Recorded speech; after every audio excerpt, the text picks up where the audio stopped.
नमस्कार, मैं सोनिया सिंह और स्वागत है बीट द कंपटीशन पे। हर बार की तरह वीडियो आपके लिए इम्पोर्टेंट है क्योंकि डी ट्रिपल एस बी में 1841 वैकेंसीज आने के बाद यहाँ पर स्टूडेंट्स में सवाल पूछना बिल्कुल ये बनता है कि भाई इसकी एज क्राइटेरिया क्या है। और साथ में यहाँ पर जो बच्चों को बहुत कंफ्यूजन है कि क्या हम अगर दिल्ली से नहीं हैं तो क्या हम बाहर से अप्लाई कर सकते हैं किसी अनदर स्टेट से।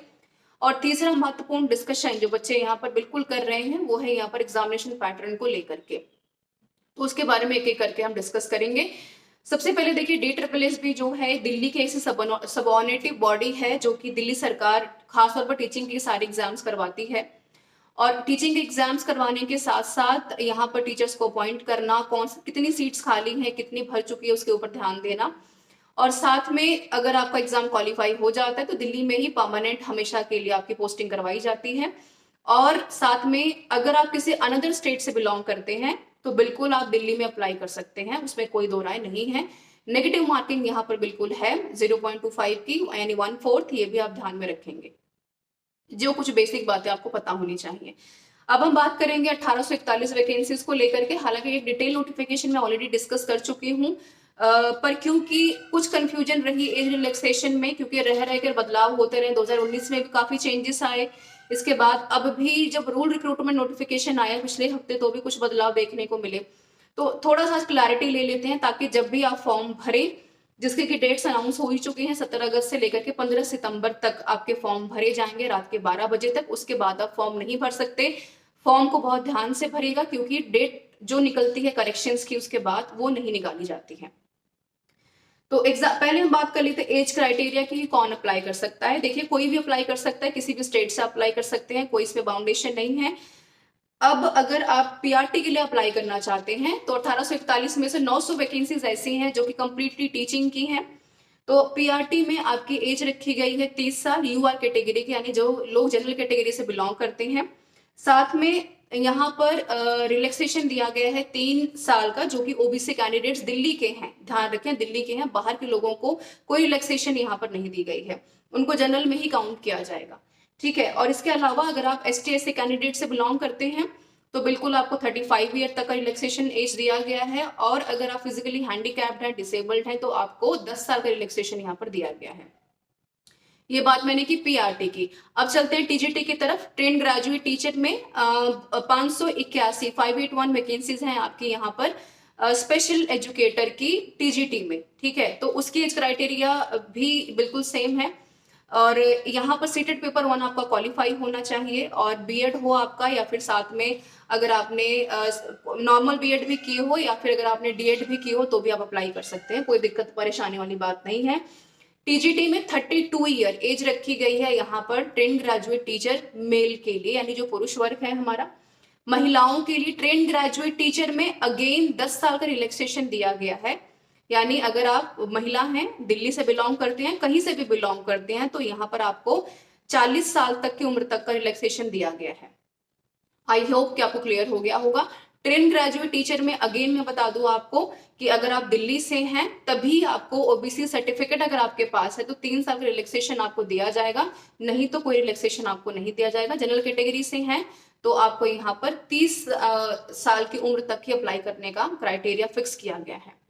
आगे हम बात करेंगे पोस्ट ग्रेजुएट टीचर में। तो पोस्ट ग्रेजुएट टीचर में 36 ईयर यानी कि 36 साल तक अगर आपकी एज क्राइटेरिया है तो आप अप्लाई कर सकते हैं।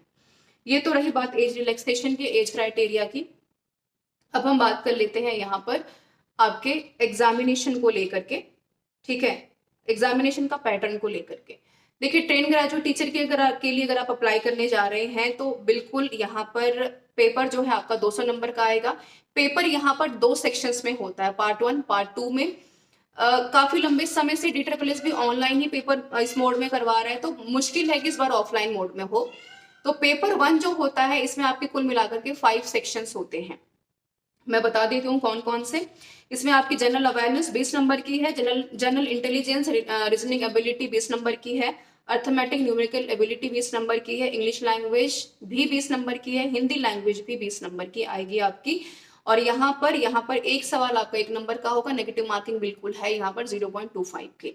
200 नंबर का पेपर रहेगा। ये तो मैंने पार्ट 1 की बात की। पार्ट 2 जो है आपका यानी पार्ट बी है, ये भी आपका 100 नंबर का रहेगा, यानी दोनों मिलाकर के 200 नंबर के हो गए। ये जो आपके 100 नंबर हैं वो आपके सब्जेक्ट स्पेसिफिक होंगे। मान लेते हैं अगर आप टीजीटी एसएसटी से अप्लाई कर रहे हैं, स्पेशल एजुकेशन से अप्लाई कर रहे हैं, टीजीटी साइंस से अप्लाई कर रहे हैं, तो आपके सब्जेक्ट कंसर्न्ड जुड़े हुए सवाल पूछे जाएंगे, जिसमें कि 20 नंबर की होती है आपकी पेडागोगी, यानी जो शिक्षा शास्त्र आपसे पूछी जाएगी। ध्यान में रखेंगे एक अहम बात, अगर आप पार्ट 1 में जो 100 नंबर का आपसे पूछा जाएगा, जिसमें जीए है, साथ में आपका करंट अफेयर है, न्यूमेरिकल एबिलिटी है, इंग्लिश है, हिंदी है, अगर आप यूआर कैटेगरी से हैं, जनरल कैटेगरी से हैं, तो 40% नंबर लेने आपके लिए अनिवार्य रहेंगे, नहीं तो आपका आगे का कंसर्न्ड पेपर चेक नहीं किया जाएगा, आप डिस्क्वालीफाई कर जाएंगे। अगर आप यहाँ पर जो है ओबीसी कैंडिडेट हैं तो 35 नंबर लेने जरूरी हैं, एसटी एससी कैंडिडेट है तो 30% नंबर लेने आपके लिए आवश्यक या अनिवार्य रहेंगे, राइट। यही जो नियम है पोस्ट ग्रेजुएट में भी लागू होता है, बशर्ते पेपर 300 नंबर का होता है। पार्ट 1 में general awareness, numerical ability, Hindi, English, ये 5 सेक्शन मिलाकर के आपसे 20-20 नंबर के पूछे जाते हैं। 200 नंबर का होता है आपका सब्जेक्ट कंसर्न, 20 नंबर की इसी के साथ पूछी जाती है आपके सब्जेक्ट पेडागोगी। साथ में ध्यान रहे, मैंने कहा कि सेम रूल लागू होगा, 40% मार्क्स यूआर कैटेगरी के लिए, ओबीसी के लिए 35 नंबर और एसटी कैटेगरी के लिए आपसे 30 नंबर की उम्मीद की जाती है, नहीं तो आपका आगे का पेपर चेक नहीं किया जाएगा। तो ये तो बात थी DSSB की, जो कि कंफ्यूजन थी एज क्राइटेरिया को लेकर के, मैंने क्लियर कर दिया है। पीआरटी, टीजीटी और पोस्ट ग्रेजुएट टीचर के लिए तो ध्यान में रख सकते हैं। महिलाओं के लिए अच्छी बात है, 10 साल का रिलैक्सेशन दिया जा रहा है आपको ट्रेन ग्रेजुएट टीचर में, तो बिल्कुल एक अच्छी खबर आपके लिए है। और अदर कैटेगरीज में तो हमेशा से ही रिलैक्सेशन मिलता ही रहा है। आगे बात कर लेते हैं अदर स्टेट्स में। मैंने बता दिया कि भाई कोई भी अप्लाई कर सकता है, बशर्ते आपको अपना राज्य छोड़ करके आना पड़ेगा दिल्ली में नौकरी करने के लिए, जब आपका सिलेक्शन हो जाएगा, जो आपको ध्यान में रखना है, ठीक है। So this is all about the session everyone. और कोई अदर इंफॉर्मेशन, कोई अगर आपको सवाल है तो आप पूछ सकते हैं। फॉर्म भरने शुरू हो जाएंगे 17 अगस्त से, तो समय पर फॉर्म को भर दीजिएगा। Thank you so much for being with me everyone.